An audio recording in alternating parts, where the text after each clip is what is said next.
Hello students, welcome back to Sapphire Blue Chem Spark. Today we are going to discuss about the properties of transition and inner transition elements. Actually previous sessionல நாம இந்த சாப்டருக்கான introduction கொடுத்திருந்தோம். இப்போ நாம அதனுடைய properties பார்க்கலாம். First இந்த சாப்டரை ரெண்டு பார்ட்டா பிரிச்சிருப்பாங்க. First பார்ட்ல transition elements பத்தி டிஸ்கஸ் பண்ணுவாங்க. அடுத்த பார்ட்ல தான் inner transition elements பத்தி டிஸ்கஸ் பண்ணுவாங்க. ஸோ இப்போ நாம என்ன பண்ணலாம், transition element இடைநிலை தனிமங்கள் அவங்களோட ப்ராப்பர்ட்டிஸ் என்னன்னு பார்க்கலாம். ஃபர்ஸ்ட் ப்ராப்பர்ட்டியே மெட்டாலிக் கேரக்டர். இந்த மெட்டாலிக் கேரக்டர்ன்றது எதை பொறுத்து நம்ம டிஸ்கஸ் பண்ணுவோம் அப்படின்னா அவங்களோட எலக்ட்ரோ பாசிட்டிவ் கேரக்டரை பொறுத்து தான் டிஸ்கஸ் பண்ணுவோம். எலக்ட்ரோ பாசிட்டிவ் கேரக்டர் அப்படின்றது ஒரு மெட்டல் எவ்வளோ சீக்கிரம் தன்கிட்ட இருக்கிற எலக்ட்ரானை கொடுக்குதோ அவங்க ஸ்ட்ராங் மெட்டல்னு அர்த்தம். அந்த எலக்ட்ரானை கொடுக்குற ப்ராப்பர்ட்டியையும் நம்ம என்ன சொல்லுவோம் அப்படின்னா அயனைசேஷன் என்தால்பின்னு சொல்லுவோம், அதாவது அயனியாக்கும் ஆற்றல்னு சொல்லுவோம். அப்போ ஒரு மெட்டல்ன்ற இம்மீடியட்டா எலக்ட்ரானை கொடுக்குது, எலக்ட்ரானை கொடுத்து ஒரு நேர்மின் அயனி பாசிட்டிவ்லி சார்ஜ்டு பார்ட்டிகிளா மாறுது அப்படின்னு சொன்னா அவங்கெல்லாம் ஸ்ட்ராங் மெட்டல். அதை வச்சுதான் நம்ம மெட்டல் ஸ்ட்ராங்கா அல்லது மாடரேட்லி ஸ்ட்ராங்கானே டிஸ்கஸ் பண்றோம். பட் இங்க இந்த டி பிளாக் எலமெண்ட்ஸ், அதாவது டிரான்சிஷன் எலமெண்ட்ஸ் பார்த்தீங்கன்னா எஸ் பிளாக்ல இருக்கக்கூடிய மெட்டல்ஸை விட not that much easy to release the electron, அவ்வளோ சீக்கிரம்லாம் எலக்ட்ரானை கொடுக்க மாட்டாங்க. அப்ப இவங்களோட எலக்ட்ரோ பாசிட்டிவ் கேரக்டர் பார்த்தீங்கன்னா எஸ் பிளாக் எலமெண்ட்டை விட எப்படி இருக்கும், லோவா இருக்கும். அதனால தான் இவங்களை மாடரேட்லி ஸ்ட்ராங் மெட்டல் அப்படின்னு சொல்றோம். At the same time S block எலமெண்ட்டை போல இந்த மெட்டல்ஸ் சாஃப்டா இருக்க மாட்டாங்க. எஸ் பிளாக் எலமெண்ட் நமக்கு சாஃப்டா இருப்பாங்க, ஈவன் நைஃப் வச்சு கூட நம்மளால கட் பண்ண முடியும்னு சொல்லுவோம். ஆனா D block elements moderately strong மெட்டலா இருந்தா கூட இவங்க எல்லாருமே ரொம்ப ஹார்டா இருப்பாங்க. அதே சமயம் இவங்களோட மெல்டிங் பாயிண்ட்டும் அதிகமா இருக்கும்.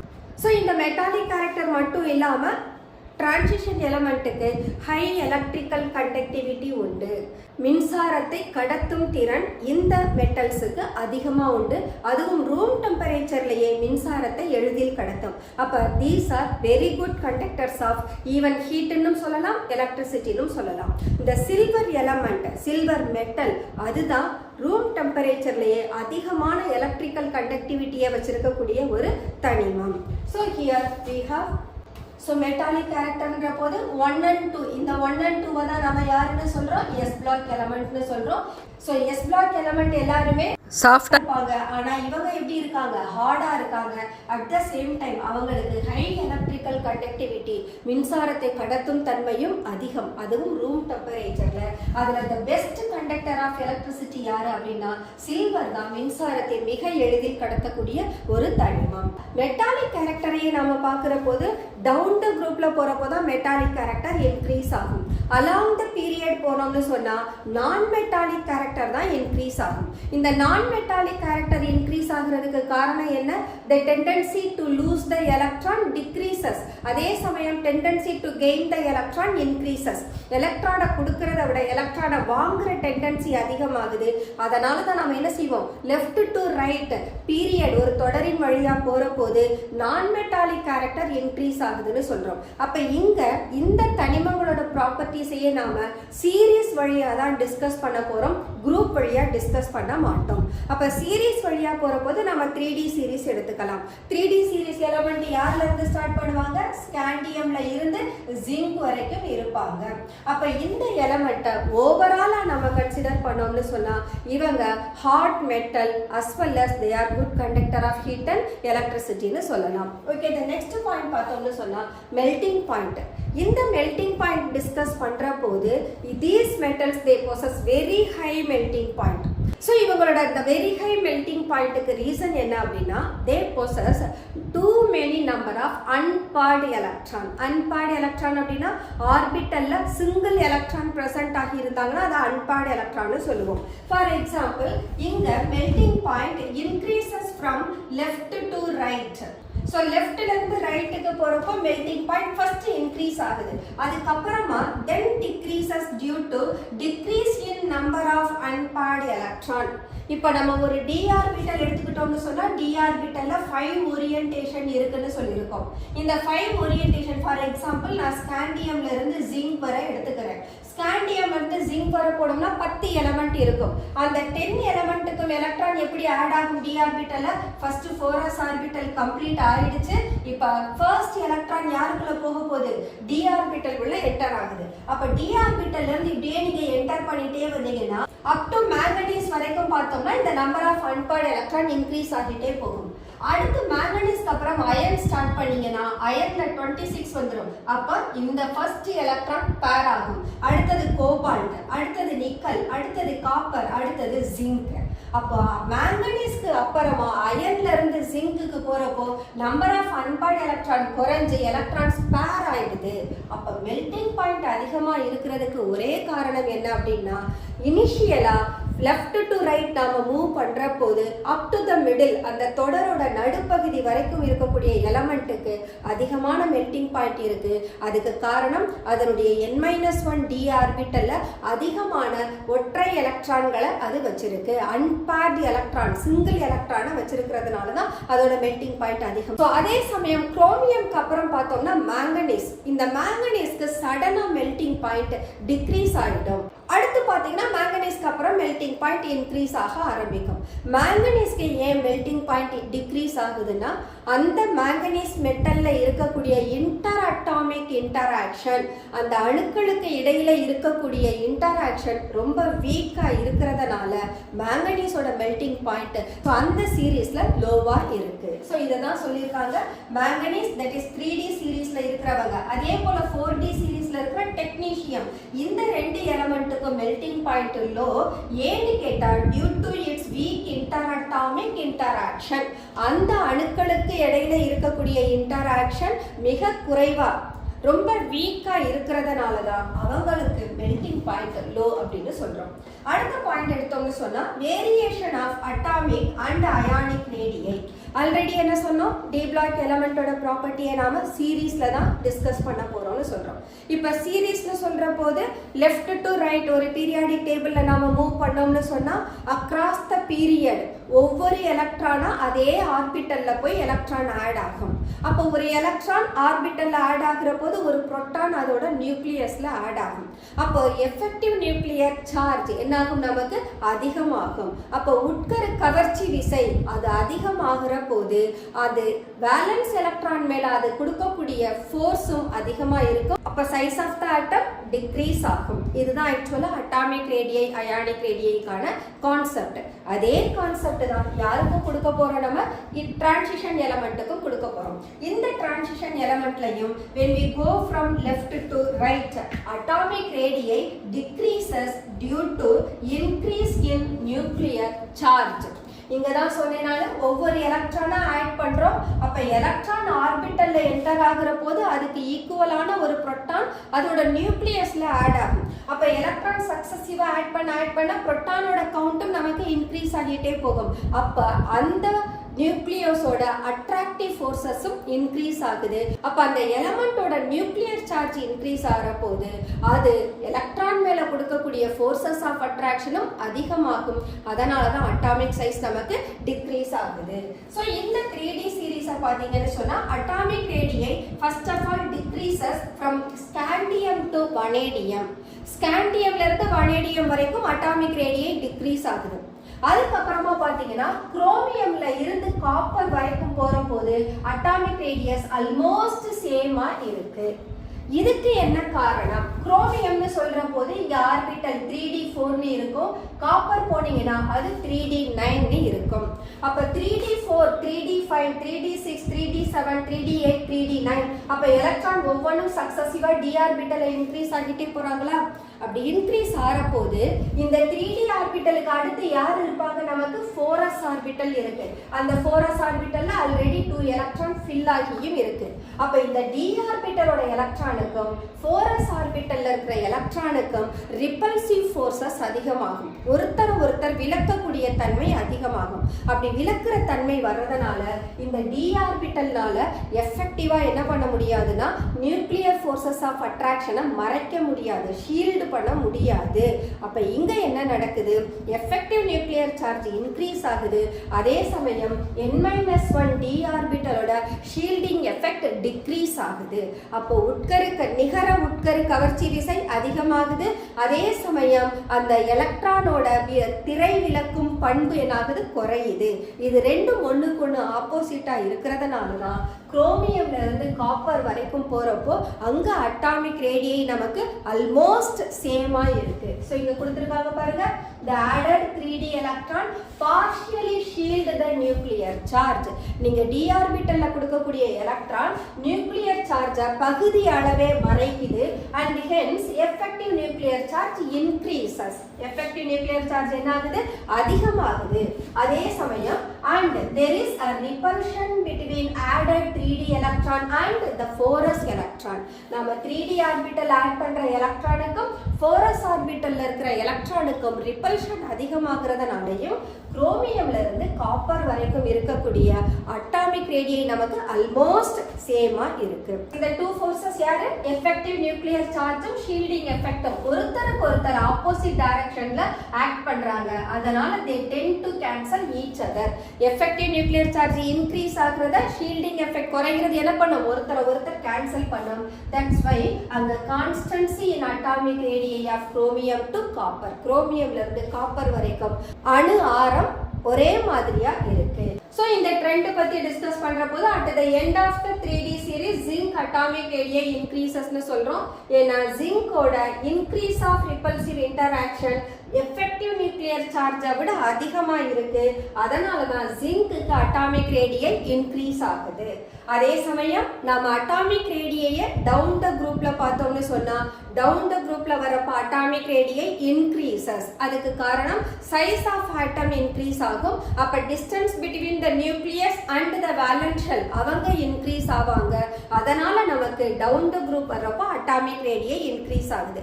பட் இந்த அட்டாமிக் ரேடியை நீங்க 3D series, 4D series, 5D சீரிஸோட compare பண்ணீங்கன்னா 3D சீரிஸோட அட்டாமிக் ரேடியை தான் ரொம்ப ரொம்ப ஸ்மாலரா இருக்கும். 4D சீரிஸ் வரப்போது 4D சீரிஸோட அட்டாமிக் ரேடியை 3D விட அதிகமா இருப்பாங்க.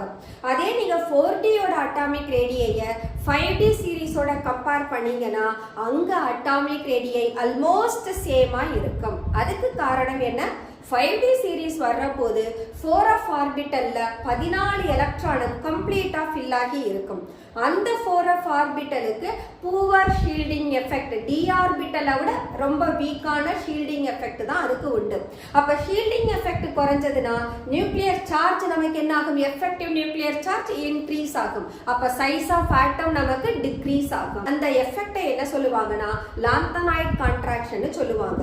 அப்ப 5D சீரிஸ்ல லாந்தனாய்ட் கான்ட்ராக்ஷன் இன்வால்வ் ஆகிறதுனால 5D சீரிஸ்ல இருக்கக்கூடிய ஆட்டம்ஸ் அவங்களுடைய ரேடியை 4D சீரிஸ் ஆட்டம்ஸோட ரேடியைக்கு ஆல்மோஸ்ட் சிமிலரா இருக்கும். அதுக்கு காரணம் லாந்தனாய்ட் கான்ட்ராக்ஷன் சொல்றோம். ஓகே, சோ இந்த லாந்தனாய்ட் கான்ட்ராக்ஷனால ஜிர்கோனியமும் ஹாஃப்னியமும் பார்த்தோம்னா ஆல்மோஸ்ட் சேம் அட்டாமிக் ரேடியை வச்சிருப்பாங்க.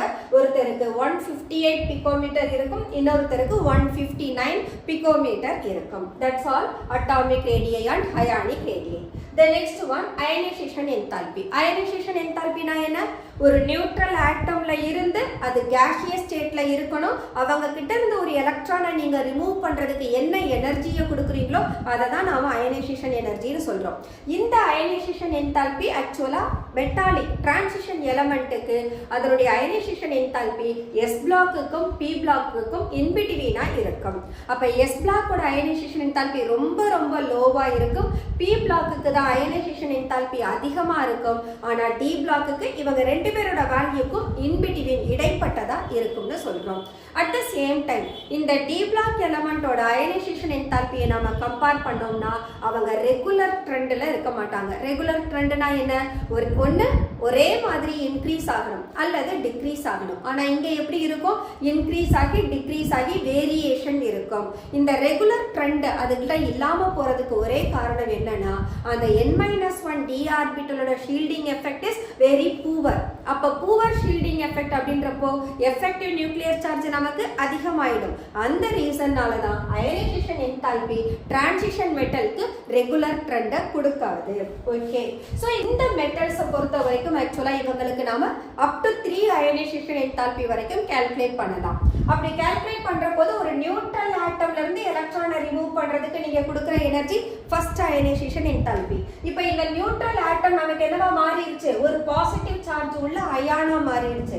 அப்ப இந்த பாசிட்டிவ்லி சார்ஜ்டு அயான்ல இருந்து நீங்க செகண்ட் எலக்ட்ரானை கொடுக்கணும்னா கண்டிப்பா இந்த second ionisation enthalpy first ionisation என்தால்பியை விட அதிகமா இருக்கும்.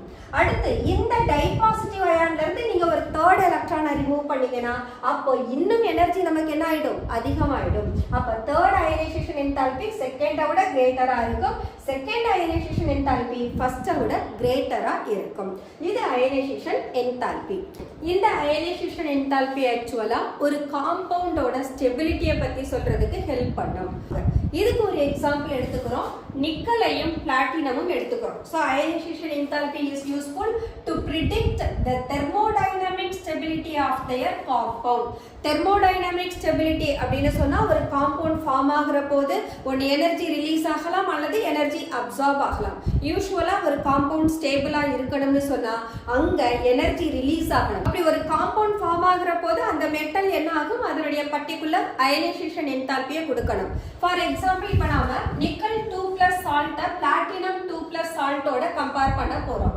நிக்கல் 2 சால்ட் அப்படின்றப்போ I can take NiSO4, platinum போது I can take platinum chloride PtCl2 NiSO4. இங்க நிக்கல் +2 ஸ்டேட்ல இருக்கு, இங்க பிளாட்டினம் +2 ஸ்டேட்ல இருக்கு. அப்ப நிக்கலும் பிளாட்டினமும் +2 ஸ்டேட்டுக்கு போகணும்னா they have to lose 2 electron. அப்ப எத்தனை அயனைசேஷன் என்தால்பி இன்வால்வ் ஆகும், 2. அப்போ நிக்கலோட first and second ionisation enthalpy add பண்ணீங்கன்னா 2490 கிலோஜூல் பெர் மோல். அதே போல நீங்க பிளாட்டினம் 2+ அதாவது அதனுடைய first ionisation enthalpy second ionisation enthalpy add பண்ணா 2655 கிலோஜூல் பெர் மோல் கிடைக்குது. அப்ப இந்த அயனைசேஷன் என்தால்பியை கம்பேர் பண்ற போது யார் நமக்கு லோவா இருக்காங்க, நிக்கலோட அயனைசேஷன் என்தால்பி தான் லோ. அப்ப the sum of ionization enthalpy of nickel 2+ is less than sum of ionization enthalpy of platinum 2+ ion. இதனால தான் nickel 2 salts are more stable than platinum 2 salt அப்படினு சொல்றோம். இதே கண்டிஷனை நீங்க இப்ப யாருக்கு அப்ளை பண்ணலாம், platinum 4 salts are more stable than nickel 4 salt. அப்படினா இங்க platinum என்ன ஸ்டேட்ல இருக்கு, நமக்கு platinum 4+ல இருக்காங்க, அதே சமயம் நிக்கல் எந்த ஸ்டேட்ல இருப்பாங்க, +4ல இருப்பாங்க. இங்க எப்படி நம்ம first and second ionisation enthalpy add பண்ணி கம்பேர் பண்ணமோ அதே போல இங்கேயும் பிளாட்டினமுக்கும் 4 அயனைசேஷன் என்தால்பி இருக்கும், நிக்கலோட 4 அயனைசேஷன் என்தால்பி இருக்கும், அவங்களை ஆட் பண்ணணும். இந்த ஆட் பண்ற போது அயனைசேஷன் என்தால்பி யாருக்கு லோவா இருக்கும்னா பிளாட்டினம் 4+ அயானுக்கு தான் லோவா இருக்கும். அதனால பிளாட்டினம் 4+ சால்ட்ஸ் வந்து நிக்கல் 4+ சால்ட்ஸோட அதிகமான ஸ்டெபிலிட்டியில இருப்பாங்க. ஒரு காம்பவுண்டோட ஸ்டெபிலிட்டியை பத்தி டிஸ்கஸ் பண்றதுக்கான டூலா நாம அயனைசேஷன் என்தால்பியை எடுத்துக்கலாம். The next one, oxidation state. Oxidation state அப்படின்ற போது here D block element they able to form more than one oxidation state. அப்படி ஒரு எலிமெண்ட் ஒன்றுக்கு மேற்பட்ட ஆக்சிஜனேற்ற நிலைகளை வச்சிருந்தாங்கன்னா அதுக்கு நாம வேரியபிள் ஆக்சிடேஷன் ஸ்டேட் அப்படின்னு சொல்லுவோம்.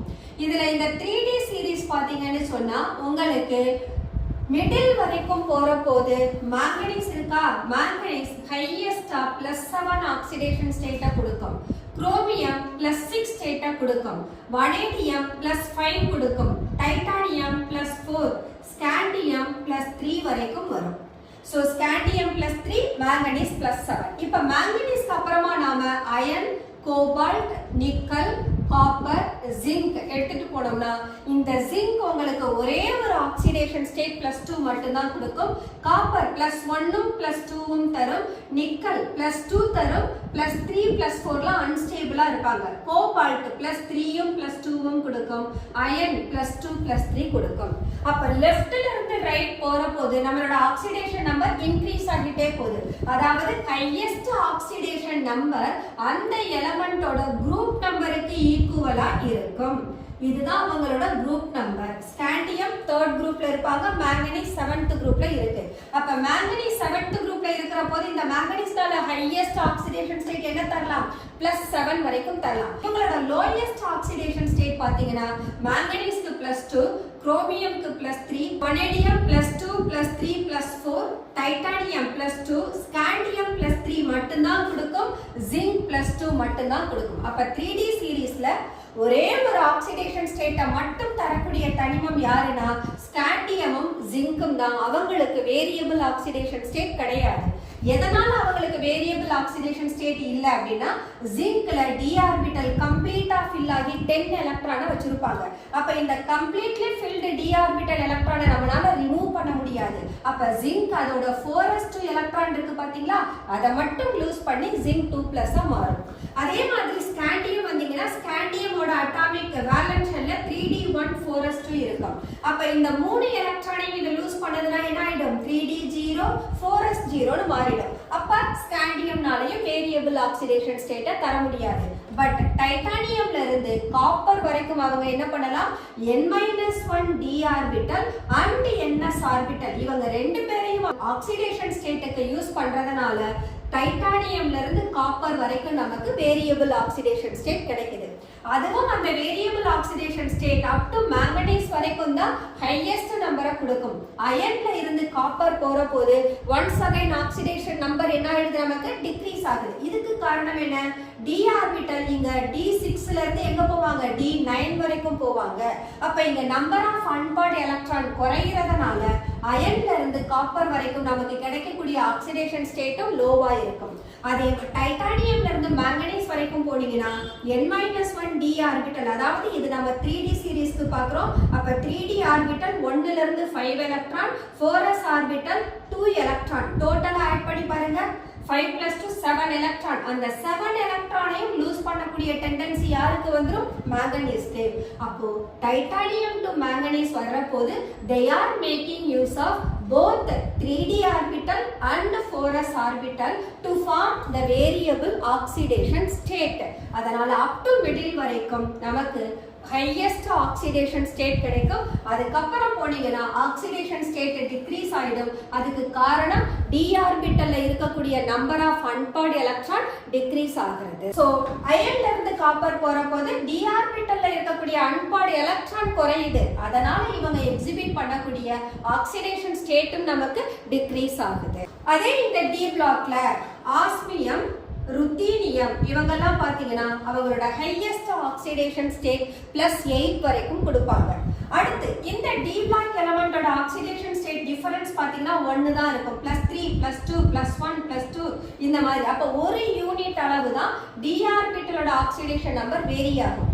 அதே நம்ம பி பிளாக் எலிமெண்ட்டை எடுத்துக்கிட்டோம்னா அங்க ஆக்சிடேஷன் நம்பர் டிஃபரன்ஸ் எப்படி இருக்கும்? 2 யூனிட் வேரி ஆகும். ஃபார் எக்ஸாம்பிள் நைட்ரஜன் எடுத்துக்கிட்டேன்னா இது +3 +5 கொடுக்கும். பாஸ்பரஸ் எடுத்துக்கிட்டாலும் +3 +5 தரும். அதே போல நான் சல்ஃபர் எடுத்துக்கிட்டேன்னா +4 +6 கிடைக்கும். அப்ப இங்க ஒரு ஆக்சிடேஷன் ஸ்டேட்டுக்கும் அடுத்த ஆக்சிடேஷன் ஸ்டேட்டுக்கும் டிஃபரன்ஸ் எவ்வளவு? 2 யூனிட். அப்ப பி பிளாக் எலிமெண்டோட ஆக்சிடேஷன் ஸ்டேட் 2 யூனிட் டிஃபர் ஆகும். அதே சமயம் டி பிளாக் எலிமெண்டோட ஆக்சிடேஷன் ஸ்டேட் ஒரே ஒரு யூனிட் தான் வேரி ஆகும். At the same time S block element variable oxidation ஸ்டேட்டையே தர மாட்டாங்க. That's all oxidation state of D block element. Okay students, இந்த சாப்டரோட ரிமைனிங் ப்ராப்பர்ட்டிஸை நம்ம அடுத்த கிளாஸ்ல டிஸ்கஸ் பண்ணலாம்.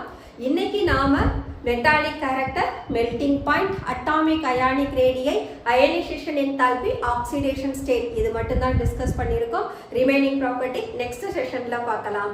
Until then, bye bye.